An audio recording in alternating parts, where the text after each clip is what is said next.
Hello everyone, আমি just একটু আগেই এই 15 মিনিট আগে একটা ভিডিও দেখলাম। তো আজকে এই কথাটা না বলে সত্যি কথা পারলাম না, আর সাথে মানে এই ভিডিওটা না করে পারলাম না। হয়তো একটুখানি হবে ভিডিওটা, কিন্তু যেটুকুনি পারবো তোমাদের সকলের সাথে শেয়ার করার চেষ্টা করছি। কারণ সন্ধ্যা হয়ে গেছে, 4 ঘন্টা আগে ভিডিওটা আপলোড হয়েছিল।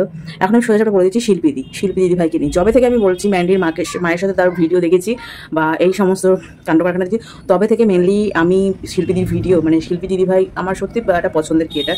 যবে আমি 1 বছরের জন্য মানে সোশ্যাল মাধ্যমে ছিলামই না, তারপরে যখন ফিরে এসেছি, তারপরে এই একটা দুটো কন্ট্রোভার্সি তখন ছড়িয়ে গেছে সোশ্যাল মাধ্যমে। পরে যখন আসলাম, তারপরে এটা ওটা করতে করতে যখন শিল্পী দিদিভাইকে পেলাম, কাপুরি দিদিভাই, আরও অনেকজনকে পেয়েছি। তার মধ্যে ব্যাপারটা হয়েছে এটাই, আমার খুব পছন্দের একটা মানুষ হয়ে গিয়েছিলো, সেটা ব্লগের দিক থেকে হোক বা এই কন্ট্রোভার্সির দিক থেকে হোক।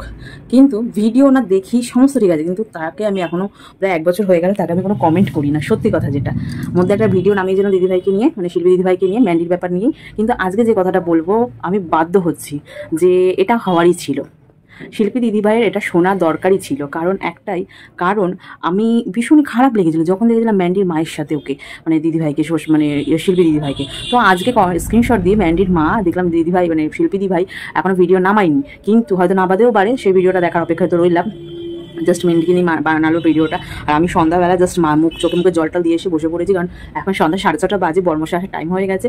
আমি তড়িঘড়ি ভিডিওটা করছি, কারণ আমার ভিডিও করা এখন হয়ে উঠছে না, আর মন মানসিকতাও ঠিক নেই। আর ভিডিও প্রচুর আপলোড করা রয়েছে, 2-1টা হয়তো এদিক ওদিক করে আপলোড করি নিয়ে এডিট করে, আর এমনি অনেক আপলোড রয়েছে, সেটা আনলিস্টেড করা রয়েছে। আর মেন কথা হলো মানে ভিডিও আপলোড মানে এডিট করে যে ছাড়বো সেটা সময় হচ্ছে না।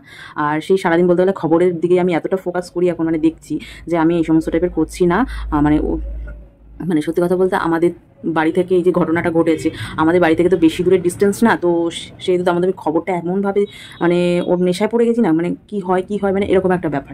খবর আগে দেখতাম, এখন দেখা হয় না, কিন্তু এই খবরটা আমার মাথার মধ্যে এমনভাবে ক্লিক করেছে না যে আমি সর্বক্ষণ খবরই দেখে যাচ্ছি, সেটা ইউটিউব হোক, সোশ্যাল মাধ্যম হোক, ফেসবুক হোক, নিউজ চ্যানেল হোক, সব সময় ফোকাস রাখছি। তো আমি অন্যদিকে আমি ভিডিও বানাচ্ছিও না, করতেও পারছি না। তো এটা আমি না বলে পারলাম না। শিল্পী দিদিভাইয়ের এটা কিন্তু পাওনা ছিল, সত্যি কথা। শিল্পী দিদিভাই তারপরে কাকুলি দিদিভাইরা বলতো যে তুমি যেটা করছো সেটা তোমার ঘুরিয়ে আসবেই, কার্মা ইজ ব্যাক। তো সেরকমই ব্যাপারটা শিল্পী দিদিভাইয়ের এটা ভাগ্যে ছিল, এটা হওয়ারই ছিল। তো ওর জন্য আজকে কথা শুনিয়ে দিল শিল্পী দিদিভাইকে কে, ম্যান্ডির মা।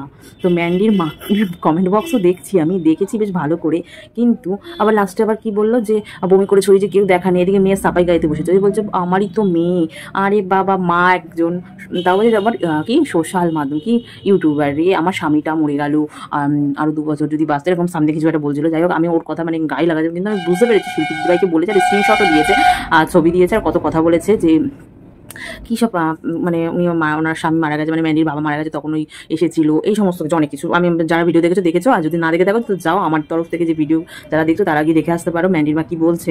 তো ভিডিও তো ওনার সেরকম ভিউ হয় না, কিন্তু 4 ঘন্টার মধ্যে 10,000 ভিউ হয়ে গেছে, যেখানে আমাদের চ্যানেল সেই 2020 থেকে ভিডিও ঠেকিয়ে আসছি মানে দিয়ে আসছি, এখনও পর্যন্ত কোনো মানে মনিটাইজেশন করতে পারলাম না। আর ম্যান্ডির মা সোশ্যাল মাধ্যমে কোনো ছিলই না, সে ফট করে উড়ে এসে জুড়ে বসে তার 29,000 কে আরও সামথিং কিছু সাবস্ক্রাইবার হয়ে গেছে। মিনিমাম মাস গেলে প্রতি মাসে কিছু না কিছু একটা টাকা পায়, এই মাসে না পাক পরের মাসে পায়, এরকম একটা ব্যাপার বর্মশে চলে এসেছে। আমি এটাই বলবো শিল্পী দিদিভাইকে, তুমি দয়া করে এরকম টাইপের ক্রিয়েটারদের সাথে আর যোগাযোগ রেখো না, যা পারো তাই করো, কিন্তু এইসব ক্রিয়েটারদের সাথে একদম মানে যোগাযোগ রেখো না। সত্যি কথা বলতে আমি একটা অ্যাক্টিভ, সত্যি কথা বলতে তখনের সময় পুরো অ্যাক্টিভ একটা ভিউয়ার্স ছিলাম তোমার, এখনও আছে, কিন্তু ওই অ্যাক্টিভ ভিউয়ার্স আমি নিই এখন আর। সত্যি কথা যেটা পার্সোনালি বলছি তোমাকে, আমার একটা খুব পছন্দের একটা মানুষ ছিল তুমি, সেই পর থেকে না একটু কমে গেছে, কিন্তু সেই জায়গাটা রয়েছে, কিন্তু সেই জায়গাটার যে ফিলটা সেটা যে মানুষের একবার চলে যায় সেটা কিন্তু আসতে অনেক সময় লাগে, কারো তো আসেই না। তো সেরকমই ব্যাপারটা। তো সেখানে আজকে আমি দিদিভাইকে নিয়ে ভিডিওটা করতে বাধ্য হলাম, যে অনেক রকমের কথা বললো শিল্পী দিদিভাই, এখনো ভিডিও নামাইনি রেখেছি, যদি নামিয়ে থাকে অবশ্যই দেখবো, কিন্তু আমার খুব খারাপ লেগেছে সত্যি কথা। আর এটা আমি দেখছি আর ভাবছি